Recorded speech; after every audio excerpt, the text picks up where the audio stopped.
Which of the following is caused by a bacterial pathogen.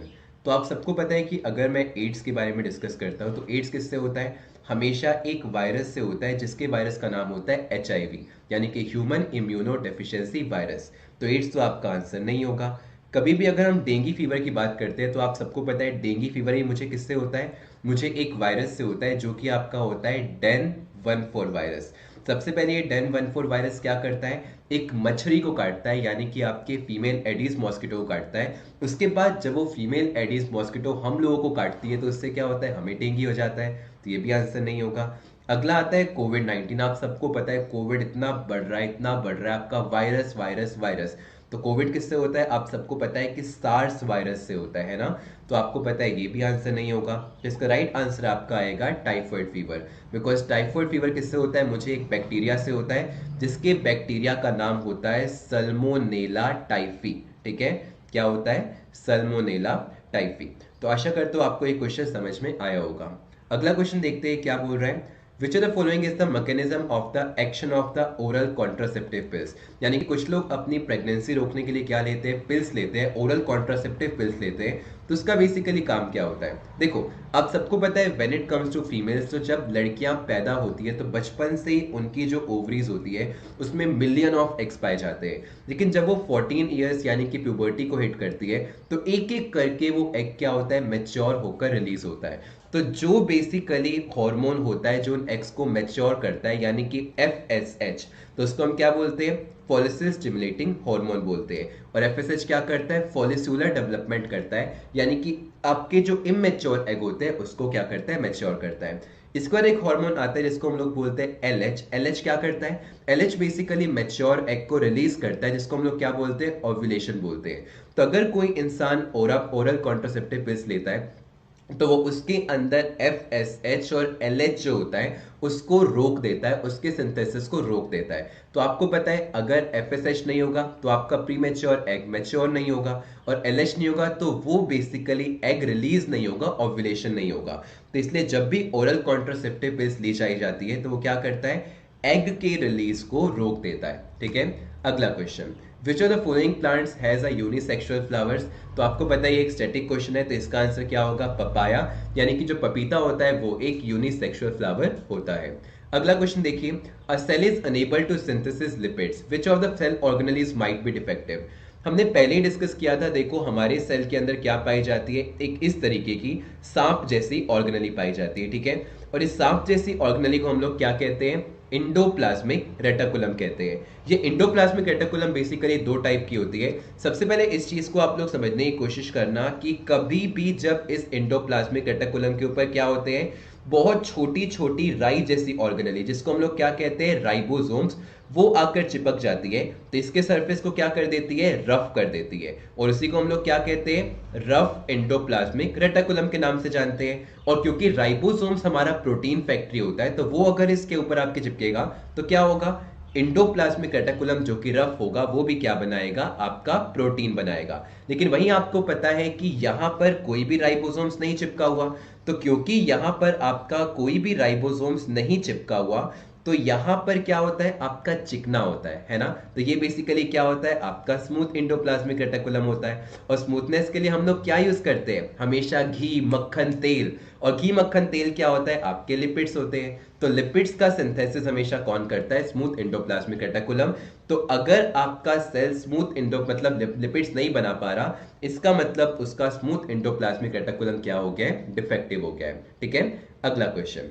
Which of the following statement about living and the non-living beings are correct? देखो, हम already discuss कर चुके हैं जितने भी living organisms होते हैं वो नॉन लिविंग से कैसे डिफरेंट होते हैं। कि लिविंग थिंग्स के अंदर हो रहे होते हैं बहुत सारे ऐसे प्रोसेस जो कि आपका किसको सपोर्ट करते हैं? लाइफ को सपोर्ट करते हैं। उसे हम क्या बोलते हैं? लाइफ प्रोसेस बोलते हैं। और ये लाइफ प्रोसेस हो रहे होते हैं एक बहुत ही छोटी सी यूनिट के अंदर जिसको हम लोग बोलते हैं सेल। जैसे कि हम लोग सांस लेते हैं, एक टेबल सांस नहीं लेती, हम लोग क्या करते हैं? ग्रो करते हैं। यानी कि हम लोग बचपन में 1.5 फुट या थे, अब मैं 6 फुट का हो चुका हूं तो मैंने ग्रो किया ना। और ग्रो करने के लिए मेरे को क्या करना पड़ता है? सेल डिवीजन करना पड़ता है। जब एक सेल आपका टूट टूट कर इतने सारे सारे सेल में बनेगा तो क्या होगा, आपका ग्रोथ होगी ना। तो आपको पता है कि लिविंग थिंग्स के अंदर क्योंकि सेल पाया जाता है तभी तो वो सेल डिवीजन करते हैं, और क्योंकि वो सेल डिवीजन करते हैं तो क्या होता है, वो ग्रो करते हैं। लेकिन क्या नॉन लिविंग थिंग्स के अंदर सेल होता है, नहीं होता। इसके अलावा आपको पता है मेटाबॉलिज्म, मेटाबॉलिज्म का सिंपल सा मतलब क्या होता है कि आपकी बॉडी में खाने का लगना। तो ऑब्वियस सी बात है हर एक प्रोसेस, इवन अगर मैं इस बोतल को उठाकर यहाँ पे रखता हूँ तो ये एक प्रोसेस है, इसके लिए मुझे क्या चाहिए होता है, एनर्जी चाहिए होती है। और लिविंग थिंग्स के अंदर तो लाइफ प्रोसेस हो रहे होते हैं, और लाइफ प्रोसेस हो रहे होते हैं उनको इस प्रोसेस को करने के लिए ऊर्जा चाहिए होती है, और इसी ऊर्जा के लिए हम लोग डेली बेसिस पे क्या करते हैं, खाना खाते हैं। और अगर हम लोग खाना खाएंगे तभी तो हमारी बॉडी में लगेगा, जिसको हम मेटाबॉलिज्म कहते हैं, जो कि दो टाइप का होता है, कैटाबॉलिज्म, एनाबॉलिज्म। थ्योरी क्लास में हम डिस्कस करेंगे, ठीक है। लेकिन क्या नॉन लिविंग थिंग खाना खाते हैं? आप अपनी बॉटल को खाना खिलाते हो? कभी नहीं खिलाते। तो इसलिए इसका आंसर क्या होगा, बोथ 1 और 2 होगा। दोस्तों इससे पहले हम अपने वीडियो में आगे बढ़े, मैं आपको एक बहुत इंपॉर्टेंट इन्फॉर्मेशन देना चाहूँगा कि अनअकैडमी का brand new fresh crash course Fateh NDA 2 2022 आपके लिए आने वाला है, जो कि जून 29 से लेके अगस्त 14 तक चलेगा, जिसमें अनुज सेठ सर आपको मैथमेटिक्स पढ़ाएंगे, अनीश पाठक सर आपको इंग्लिश पढ़ाएंगे, सुनील कुमार गुप्ता सर आपको पॉलिटिक्स एंड करंट अफेयर पढ़ाएंगे, श्याम शर्मा सर पूरी की पूरी साइंस लेंगे, और सैनम अग्रवाल सर आपकी जनरल स्टडीज़ लेंगे। कोर्स का लिंक नीचे डिस्क्रिप्शन में है, उसमें क्लिक करके आप लोग इनरोल कर सकते हो।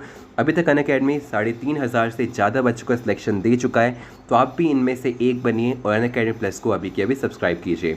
और अगर 27 जून से 30 जून के बीच में अगर आप लोग अनअकैडमी प्लस का सब्सक्रिप्शन लेते हो और यूज़ करते हो मेरा रेफरल कोड जो कि है पुरलव लाइव PURLOVELIVE, तो आपको अपने कोर्सेज पे 10 नहीं बल्कि अब 20% का एक्स्ट्रा डिस्काउंट भी मिलेगा, है ना।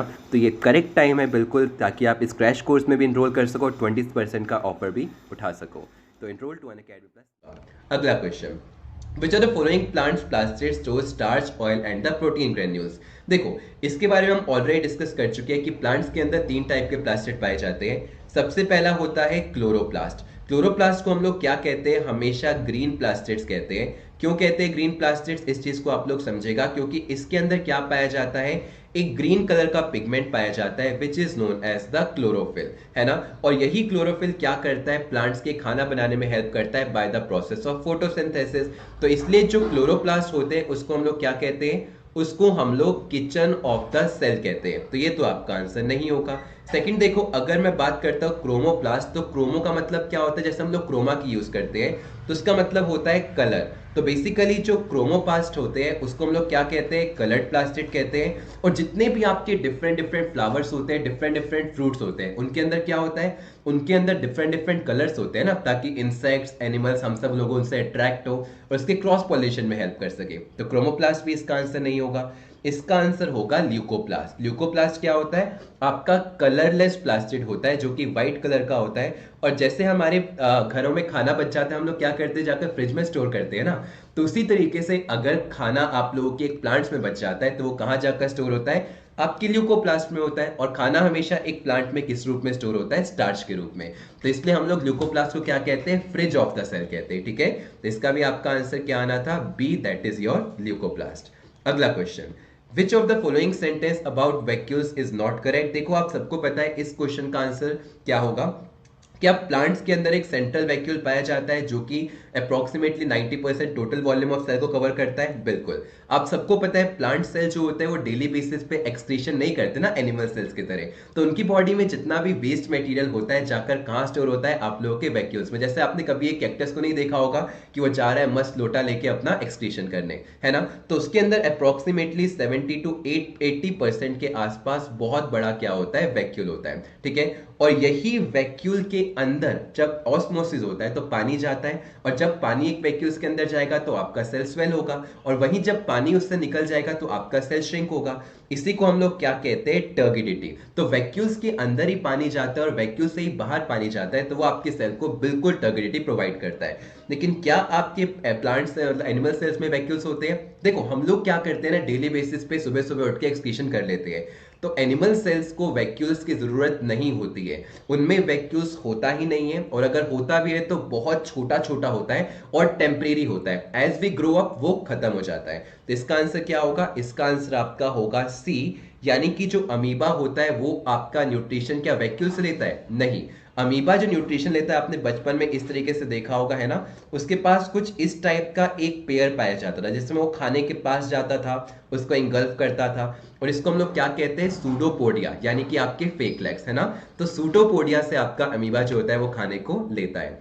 In aquatic plants, large air sacs give the buoyancy effect. These sacs are surrounded by which of the following types of tissues? देखो, आप सबको पता है, हम लोग ऑलरेडी डिस्कस कर चुके थे कि जो पैरेनकाइमा होता है वो आपके प्लांट्स का एक लिविंग सेल होता है, ठीक है। और अगर आप लोग यहाँ पर ध्यान से देख रहे हो तो हमारे पास क्या है, ये लिविंग सेल है, और इसके अंदर क्या आप लोग फोकस कर सकते हो कि बहुत सारी यहाँ पर एम्प्टी स्पेसेस है कि नहीं। तो अगर देखो, ये जो हमारी एक एम्प्टी स्पेस होती है ना, इसके अंदर दो चीजें हो सकती है। सबसे पहले तो क्या हो सकता है, इसके अंदर हवा भर सकती है, यानी कि एयर भर सकती है। तो अगर आप लोगों ने कभी भी देखा होगा, हम लोग एक पॉलिथीन में एयर बांध के उसको फ्लोट करा देते हैं, तो वो हवा में तैरती है, तैरती कि नहीं पानी में। तो बिल्कुल, अगर आपके इस एम्प्टी स्पेसेस में हवा भर जाती है तो उसको हम लोग क्या बोलते हैं, एरेनकाइमा बोलते हैं। और यही एरेनकाइमा जो होता है वो आपके प्लांट्स को, एक्वेटिक प्लांट्स को ब्यूएंसी देती है, यानी कि फ्लोट करती है। और एरेनकाइमा किसका पार्ट है, आपके पैरेनकाइमा का पार्ट है। वहीं सेकंड, अगर इस एम्प्टी स्पेसेस में क्या भर जाता है, आपका क्लोरोफिल भर जाता है। तो आप सबको पता है, अभी अभी हमने डिस्कस किया था, तो ये क्या कहलाता है, क्लोरेनकाइमा कहलाता है। और क्लोरेनकाइमा क्या करता है, प्लांट्स को खाना बनाने में हेल्प करता है, यानी कि उनके फोटोसिंथेसिस में हेल्प करता है। Which of the following belongs to the fishes, यानी कि मछलियों में कौन बिलोंग करता है। तो इसका आंसर क्या होगा, डॉगफिश, जो कि बेसिकली एक शार्क की प्रजाति है। क्योंकि आपको पता है, when it comes to the jellyfish, तो जेलीफिश क्या होता है, जेलीफिश जो होता है वो नाइडेरिया होता है, ठीक है। नाइडेरिया बेसिकली आपको पता है दो टाइप के होते हैं, एक होता है मेड्यूसा फॉर्म, जो कि आप लोगों का क्या होता है, एक अम्ब्रेला लाइक होता है, और दूसरा कौन सा होता है, पॉलिप फॉर्म, जो कि क्या होता है, एक सिलेंड्रिकल होता है, जिसका एग्जांपल मैं आपको देता हूं हाइड्रा, और मेड्यूसा का एग्जांपल क्या है, जेलीफिश। अगर हम लोग सिल्वर फिश की बात करते हैं, सिल्वर फिश कौन से आपके फाइलम में आता है, वो आता है आर्थ्रोपोडास में। और आर्थ्रोपोडास का मतलब क्या होता है, आपके इंसेक्ट्स होते हैं। और वहीं अगर मैं स्टारफिश के बारे में बात करता हूं, तो स्टारफिश कौन से फाइलम में आता है, एकिनोडर्म में आता है, ठीक है। तो आपको पता है एकिनोडर्म होता है, आपकी स्टारफिश जो होती है वो एक मछली नहीं होती है, और जिसके पीछे मछली लगा दिया इसका मतलब मछली नहीं होती है। तो इसका आंसर आपका डॉगफिश होगा। देखो, which are the following group is called the amphibians of the plant kingdom. सबसे पहले आपको पता होना चाहिए कि एक एम्फीबियंस का मतलब क्या होता है। एम्फीबियंस का मतलब होता है जो कि प्लांट्स और जो कि आप लोगों के पानी और जमीन दोनों पे रह सकते हैं।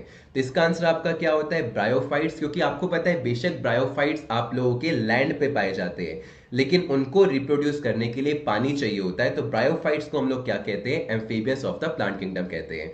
तो आप लोगों के एनडीए 1 2022 में बायो में से 8 क्वेश्चन आए थे। आशा करता हूं आपको हर एक क्वेश्चन समझ में आ गया होगा।